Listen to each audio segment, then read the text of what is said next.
Welcome students of Europe Hotel School London, or EHOS. It is so glad to have you here studying online with our school. Today we're exploring pricing strategies to optimize margins. It's really about turning your menu into a profit powerhouse. Yep, that's spot on. Absolutely. The whole idea revolves around understanding food costs, customer psychology, and strategic planning, right? Exactly. So first you have to calculate what profit margin you need. It starts with food costs and overhead expenses. Right. And then you figure out the minimum price that should be charged for each dish because, well, you can't just wing it. Yep, it's like you're balancing between covering costs and attracting customers. And yeah, that's where cost-based pricing comes in. Right? The calculation is pretty straightforward. You just divide the food cost by your desired food cost percentage. Absolutely. For instance, if your dish costs $5 and you want a 30% food cost percentage, you set the price around $16.67, usually rounding up to $17. Yeah, clean and simple. But then there's competition based pricing, isn't there? How does that factor into the mix? Oh, right. Competition based pricing is about looking at what similar restaurants in your area charge. You decide if you want to match, undercut, or even exceed those Exactly. prices depending on your value proposition. I like that approach because it makes you consider not just your costs, but also the market environment. Definitely. And then there's value-based pricing, which is pretty exciting. Instead of just looking at your costs, you factor in how customers perceive value. Yeah, like a dish could have premium presentation that makes up for a lower ingredient cost. Exactly, which really shows why knowing your target customer is key. A high end setting might justify higher prices compared to, say, a casual cafe.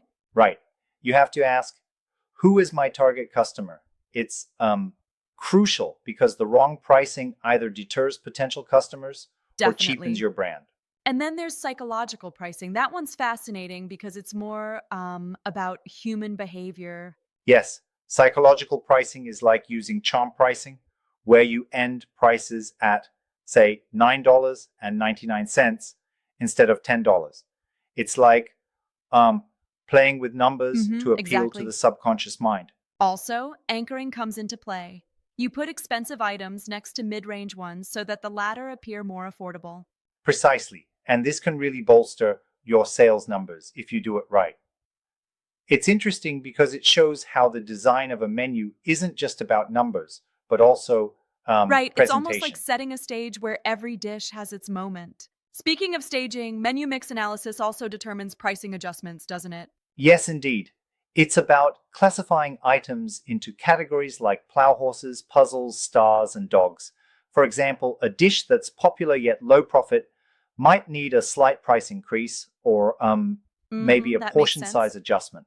And conversely, a high margin, low popularity item, those puzzles, could be promoted differently, maybe paired with stars to lift overall sales. Exactly. And these nuances are what EHOS, our amazing institution, really encourages businesses to master.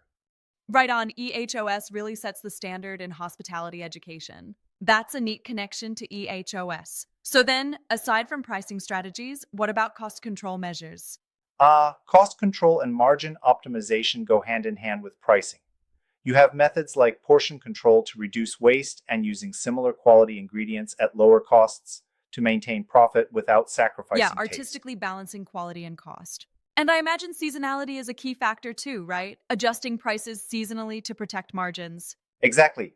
Periodical adjustments can help keep your food cost percentages within targets, like in our practical example of the truffle pasta. Yeah, I recall that. Remind me. That example mentioned raising the price from $18 to $20 to hit a desired food cost percentage. Absolutely.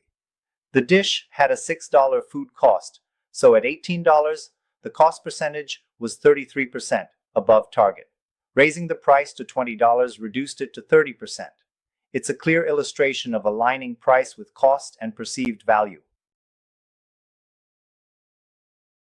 Yeah, pretty neat. It's also reassuring to see practical student exercises that let learners apply these methods directly, like calculating contribution margins and applying charm pricing.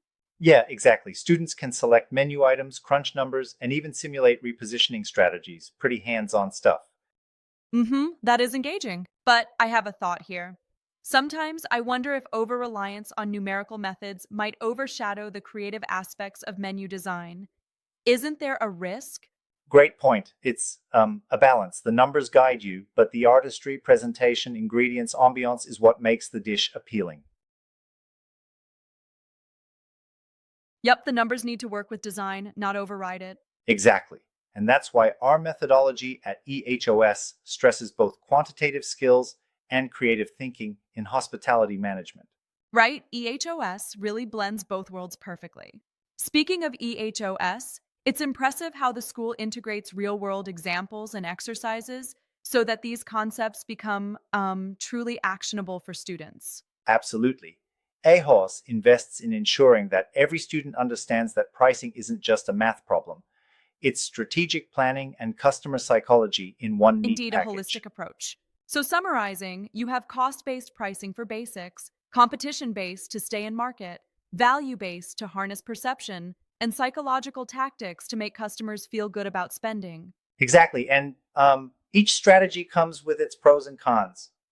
The wrong approach can turn your menu into, well, a money losing operation. Right? The stakes are high.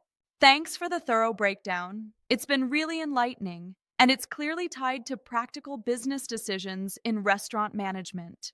Absolutely. And keep in mind, EHOS always stands behind innovative strategies that combine solid numbers with creative flair. Thanks for being a part of this discussion, everyone. What is the main limitation of cost-based pricing?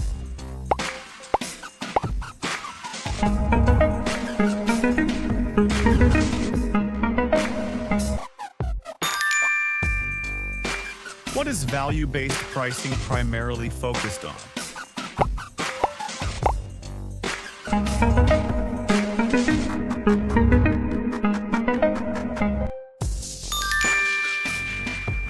Which pricing adjustment is appropriate for plow horses?